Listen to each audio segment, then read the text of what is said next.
Okay, I said that I would go back and redo this for the first day in case anyone needed to go back and see it.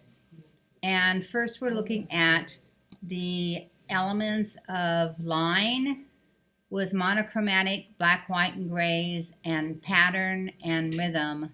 So line has hatch line, which has marks that either go in straight lines or curved lines or scribbled lines back and forth to create value and shading. You can see that you can create something really realistic and beautiful with hatch lines if you're careful about where you put your continual line marks. Lines also have weighted lines, which are lines that you draw very heavy where the shadow will be, or if it's going to be movement, or very light and lost where the light hits. And I think those are gorgeous looking lines. Or you can use dot instead of line. So, and I think it was Matisse that said line is a dot is a moving line. So you can see how the dot is moving around, and you could use dots for lines. And this is also called pointillism. And lots of people are really using beautiful dots with that. Or you could use a gestural line, which is like this. Very quick and gesturally shaped. Or a more decorative line. So you could come in it and repeat a shape or a pattern.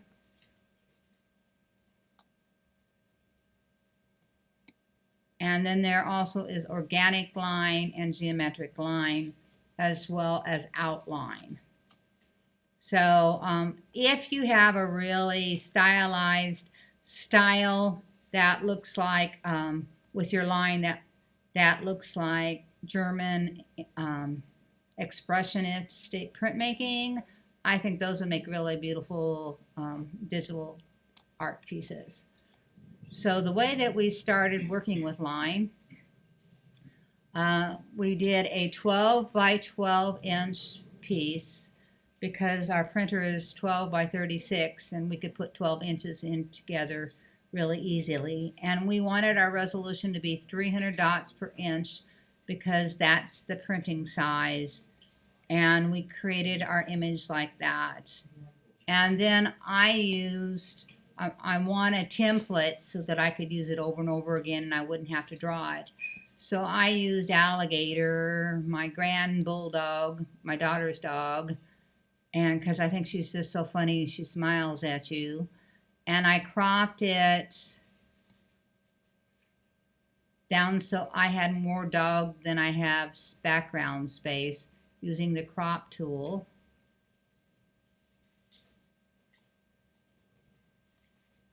And then I right-clicked on it on the background to duplicate that layer. And then I had to go and choose the file that I just opened. So that's Untitled 1. And I click OK, and there is Untitled 1. And it looks like Alligator is really small here. So I will go to Edit and Free Transform and make her whatever size that I want her to be. And click the check mark. And now I have a nice big background copy. And put a new layer on top of it. And I'm going to choose black ink and my paintbrush. And then I want to decide how thick and what style I want to copy it in. So I could have a really soft outside edge with a paintbrush like that.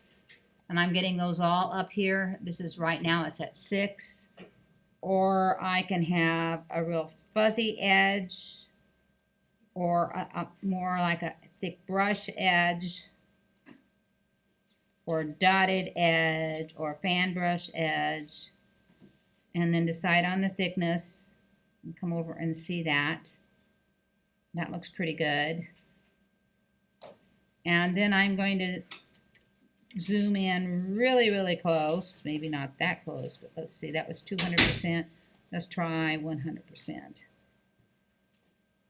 And now I can take the brush. That's what that fan brush would have looked like. That would be great for shading, but not so much for outlining. So let's go back and get maybe something a little softer. Let's try this 9. And now I can just, I'm on a separate layer over here. I can just work on as close as I want and as much detail as I want.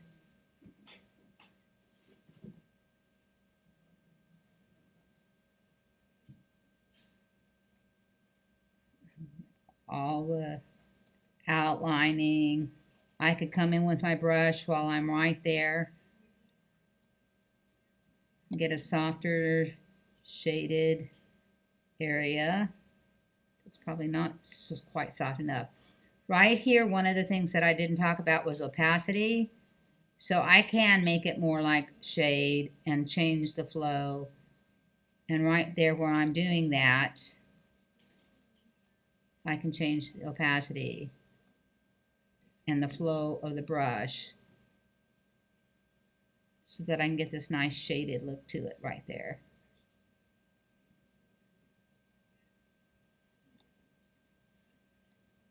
So I can go back and forth between a hard edge and a soft edge. And that's what's going to make it really the way that you want to draw the image, is coming in with a harder edge or a softer edge. So I've got that outline. I could use my paint bucket and paint it gray. I don't want white, I want it gray. But then I could come in and go back to white and my paint bucket and get a soft edge, change my opacity down and my flow down, and add those little realistic looking elements that's going to make my drawing look more like I'm drawing with pencil and texture rather than just drawing with a hard edge. So I could actually paint all of the lines on top of the bulldog now at whatever color and whatever opacity that I want to do it, depending on how much time you want to spend on it. And if you want to match up a value in a shade, then you use the eyedropper tool and see, now it's kind of a purpley black shade, and I've got it my paintbrush on a lighter opacity, and see how I can just add those colors right on top of that shade and add that little touch of realism to it as I go. Now if it's not covering my line enough, then I bring the opacity higher. So I'm working right with the original drawing image, and when I turn it off, that's how much I've got of the eye and the drawing done. And I can keep turning that back off and on and do that until I have the whole bulldog done. All right, so when I did the alligator template there, I just did an outline. I didn't do more of a painting. And when I looked at it and showed everybody what I didn't like, what I don't like the Photoshop will do if you're just doing an outline, is how rough the edges are here. They're not a pretty edge. So the other piece of software that we have that is just so great about taking care of that is Adobe Illustrator. So I'm going to come into Adobe Illustrator, which I have open here for you, and I'm going to make a brand new file in Illustrator, and I'm going to make it blank because Illustrator does this the best when you place a file rather than open a file. So it is coming here with a new document.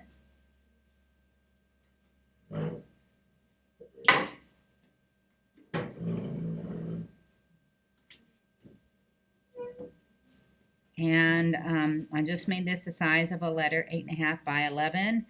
But I came down here to more, so to make sure that I had the effect of it be 300 dots per inch, which is much more clean in the long run than doing it the other choice, which would be 72, which is a screen dot. So I went ahead and created the document. It'll just be a white background, and then I'm going to go file to place my straight drawing, finished shaded drawing of that. I'll work on that for you. All right, and we're looking in my folder here. Whoops. I clicked too fast and didn't get it. Place. All right, so it is the template, the rough one.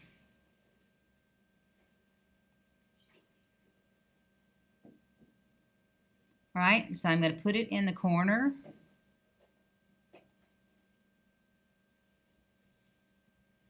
And you can see as I put it in how actually rough it is. Whoops. Didn't want my pen. Right now I want to be on this tool right here, which is my position tool. And that will let me move it around and decide on the exact shape and how much of it I'm going to have it in my Illustrator. And now the easy one where you don't have to do any of the work is called Image Trace. So you come up to Image Trace,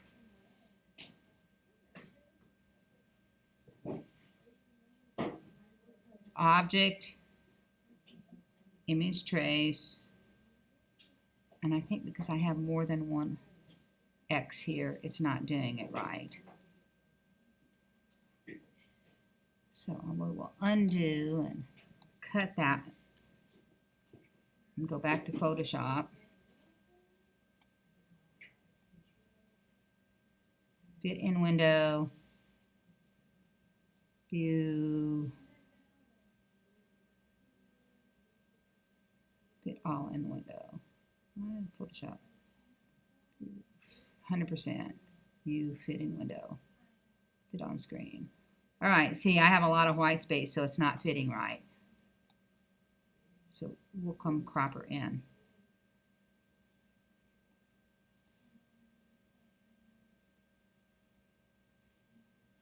Click a check, save, go back to Illustrator,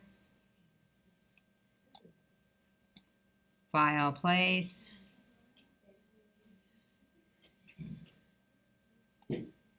There she is.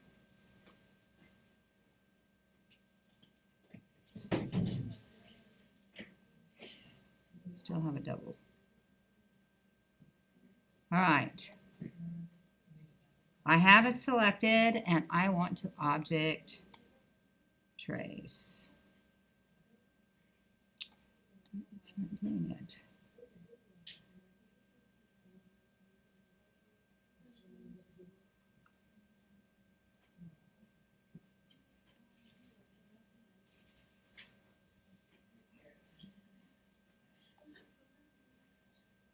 I have it set where I have a double line.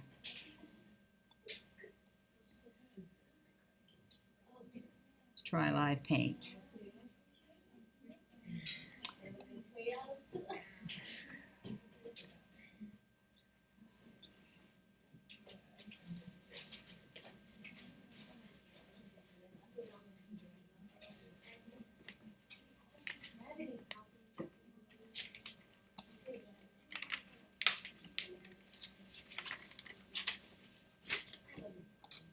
I have saved it somehow so that it doesn't want to do it right.